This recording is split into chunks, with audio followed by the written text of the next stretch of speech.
A drifting cowboy sheltered a lost native girl from a dust storm. Her tribe came at nightfall. The rope was in my hand when the sky went wrong. I'd been tracking that roan for 3 days across the flats west of the Cimarron, and I was close enough to smell him almost, the way you can smell a horse before you see one if the wind's right and you're paying attention. Then I looked north and the whole horizon was the color of old brick, and the cloud was moving, not the way clouds move in weather. The way a wall moves when someone throws it at you. I let the roan go. I knew that country a little, which is not the same as knowing it. I'd wintered once up near Boise City when I was younger and stupid, got caught in a blow that killed 2 horses and 3 men I knew by name. This was different, not snow, not cold, but the same feeling in the chest. A tightening, an understanding that the land was about to do something and you were just matter in its way. There was an arroyo cutting southeast, and I turned the gray toward it at a run. Not a long arroyo, maybe 40 yards of undercut bank on the north side, maybe 5 feet of overhang at the deepest. I'd seen a cottonwood down in there too, which meant the bank had held through worse than dust. I tied the gray to what was left of a root and got my slicker from the bedroll and wrapped his head best I could.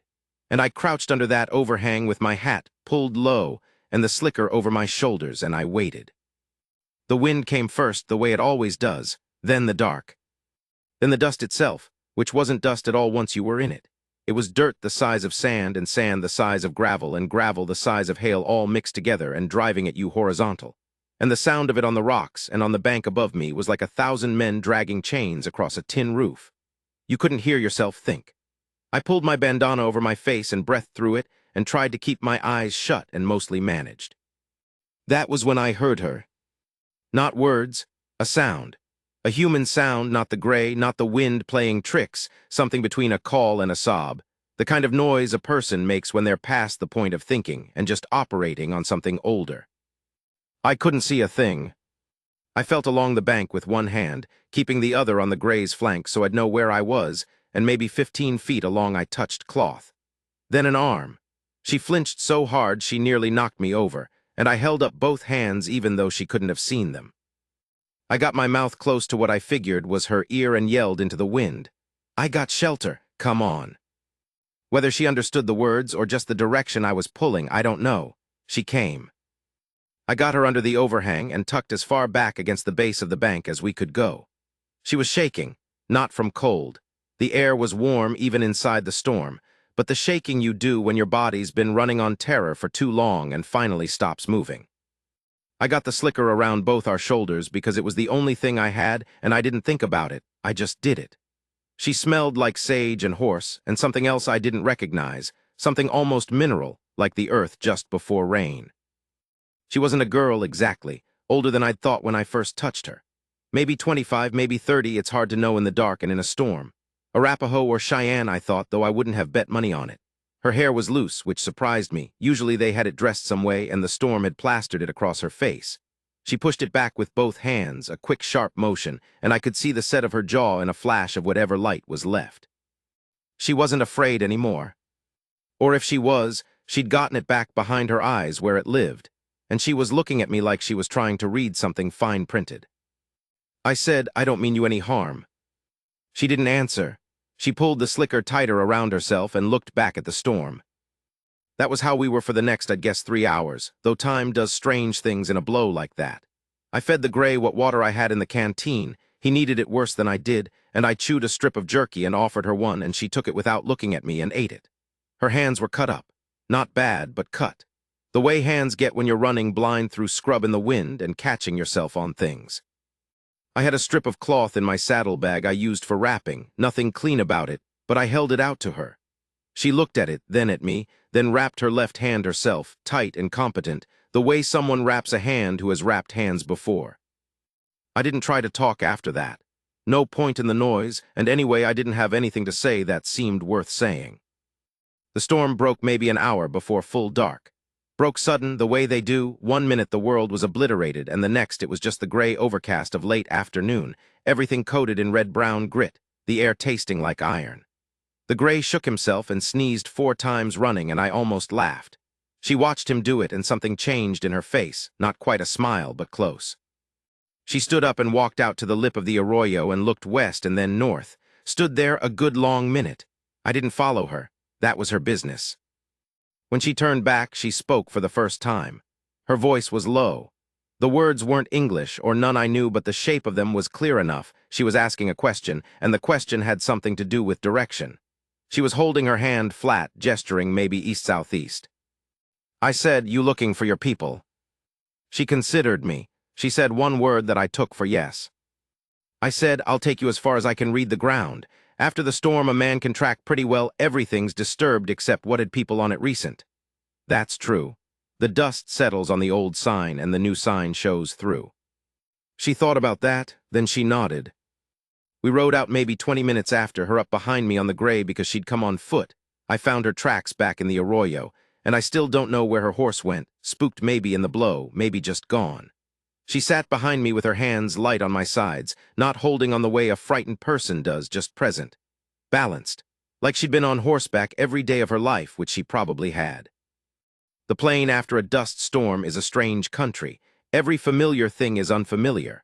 Colors wrong, depths wrong, and the silence after that much noise is its own kind of noise. I read the ground as we went. There were tracks she'd left coming, or I thought they were hers. The storm had blurred them but not erased them, and I followed that line northeast. She said something when we crested a long rise, and I didn't understand, but she put her hand on my right shoulder and I pulled the gray right, and I thought, she knows where she's going, she just needed to get high enough to see. 20 minutes more and the light was starting to go. The sky was pink behind the dust haze in the west, that particular pink that only happens after a blow, that looks like nothing else in the world. That was when I heard them. Not many, 4 horses, maybe 5, coming fast from the northeast. I stopped the gray and kept my hands very still and very visible because that's what you do. That's all you do. They came up on us hard and stopped in a half circle, close enough that the nearest horse's breath was warm on my face. 5 men. 4 on horses my age had enough experience to call good horses. 1 older, sitting a paint that was everything a horse should be, watching me the way a man watches a thing he hasn't decided about yet. She spoke from behind me, a long run of words, steady, not rushed. The older man listened. His face didn't change while she talked. When she stopped, he said something short and she answered it. He looked at me. His eyes were dark and level, and they took a long time. He said in English that surprised me, "You kept her safe." It wasn't a question. I said, "Tried to." Storm came on fast. He said something I didn't quite catch to one of the younger men, and the young man, 18 maybe, a hard look to him, the look of someone who would have liked things to go a different way, handed something across. The older man brought his paint alongside the gray and held it out to me. A knife. Good bone handle, good blade, the kind of knife a man carries for years. I said, "That's not necessary." He said, "She is my sister's daughter." He looked at me the same steady way. "Take it." I took it. She came around the side of the gray then, on foot. I don't know when she got down, and she stood next to the paint, and she looked up at me. She'd done something with her hair, fixed it back somehow. She was still covered in grit. We both were. Her eyes were very dark and very direct, and there was something in them I didn't have a name for, but it felt like the opposite of being dismissed. She said something. I looked at the older man. He said, "She says you did not speak to her like she was stupid." I said, "She isn't stupid." The older man made a sound that wasn't quite a laugh but had something of laughter in it. "No," he said, "she is not." She reached up and put her hand flat against the side of the gray's neck, and then she said one word looking at me, and I didn't know the word, but I knew it. I nodded at her. She turned and swung up behind one of the young men, smooth and easy, and they started north. The older man held a moment longer. He said, "There is a town called Hardwick 2 days east. The man who runs the livery knows me. Tell him Owl Feather said to give you what you need." I started to say something, but he'd already turned the paint. I sat there in the pink light on the grit-covered plain and watched them go north until they were just shapes, and then nothing. The gray stamped and shook his head, and I let him stand. The knife was in my right hand. I hadn't thought about putting it there. Good weight to it, good balance, the handle worn some from use, not a gift you give a man you think nothing of. I rode east as dark came on and camped when the light was gone in a draw with enough dry grass for the gray and enough wind shelter for me. I didn't build a fire. Didn't need one. I lay on my bedroll and looked at the stars coming out through the last of the haze, and the grit was still in my teeth, and in the corners of my eyes and ground into the creases of my hands. And I thought about the sound she'd made in the storm before I found her, not a word, just a sound, a real human sound. And I thought about the way she'd wrapped her own hand, tight and right, no help needed, no complaint offered. And I thought about the young man with the hard look who'd had to hand over that knife. You get to a certain age and a certain kind of life, and you stop expecting much from people you don't know. It's not bitterness exactly. It's just what the years make of you. People see a drifter on a gray horse with an old saddle, and they make a judgment, and mostly they're not wrong about the category, if not the man. Whatever she'd said to her uncle, or her whatever he was, it had been enough to make a careful man hand a stranger his knife. I'd kept her out of the storm. That was all I'd done. Fed the gray, chewed some jerky, didn't say one word I shouldn't have said, kept the slicker around both of us because it was cold enough to matter. Sometimes that's all a man can offer, just the right thing done without fuss. I put the knife in my saddlebag with the few other things I had worth keeping, and I went to sleep listening to the gray pull grass in the dark. I found the roan 3 days later. He'd run himself into a box canyon about 20 miles southwest of where I'd lost him, and he was tired and willing by then, nothing left to prove. I got a rope on him without much trouble, and I took him into Hardwick and sold him for a fair price to a man who knew horses. The liveryman's name was Caswell. Old, moved slow, one eye didn't track right. I told him Owl Feather sent me and something happened in his face. He told me to put the gray up and come back in an hour, and when I came back there was grain and a fresh shoe on the gray's right rear that had been worrying me and a set of saddlebags that were better than mine, and on top of the saddlebags a square of cloth folded careful. I opened it there in the livery, in the smell of hay and horse and old wood. It was beadwork, blue and white and something dark red. A panel maybe 8 inches long, maybe 4 wide, done in a pattern I didn't know. Small, tight stitches that must have taken someone a long time. Caswell said from behind me, "She rode in yesterday, didn't speak to me, left that and rode out." I looked at it a long time. I'm not a man who holds on to things. A drifter doesn't. You learn to carry only what fits in a saddlebag, and you learn to leave the rest behind, and that includes most of what happens to you. But there are a few things I've carried a long time: a photograph, a watch that doesn't run, 2 or 3 other items, things from moments that were enough to be worth keeping. I folded that cloth back careful and put it in the inside pocket of my coat where the photograph lived. Caswell asked me if I wanted a drink. I said yes. We walked across to the saloon and he told me about Owl Feather, who he'd known 20 years, who was a man he'd lend money to, which was the highest thing Caswell said about anyone. He told me a little about the niece too, that she was known for her horses, that she had a gift for them the way some people have a gift for reading or for music, that she'd once tracked a stolen remuda 140 miles alone and come back with every horse. I didn't say much. I drank my drink and listened and looked at the street through the dirty glass and felt the weight of the beadwork through the coat against my chest. There are things that don't need words put to them. A man does what he can do. He keeps the slicker over both of them. He gives the jerky.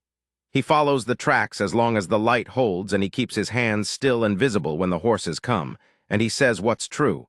She is not stupid. The woman is not stupid. She is clearly not stupid, and if that is all he can say, it's enough because it's honest and she'll know the difference.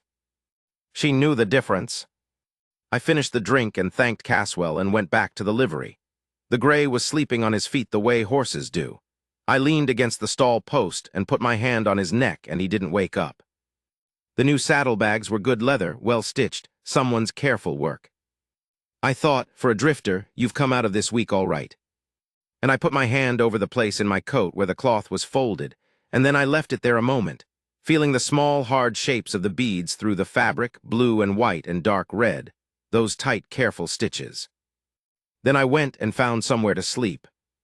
Outside the plains were still, the way they get after a big blow, settled, cleaned, everything rearranged but nothing gone. The sky was full dark and full of stars, the kind of stars you only see out on the flat country where nothing cuts the horizon. I stood outside the livery a minute and looked at them. Some days you're just a man passing through.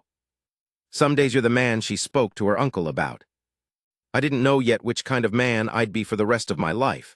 But I knew which kind I'd been for one bad afternoon on the Cimarron Flats, and it turned out that was something.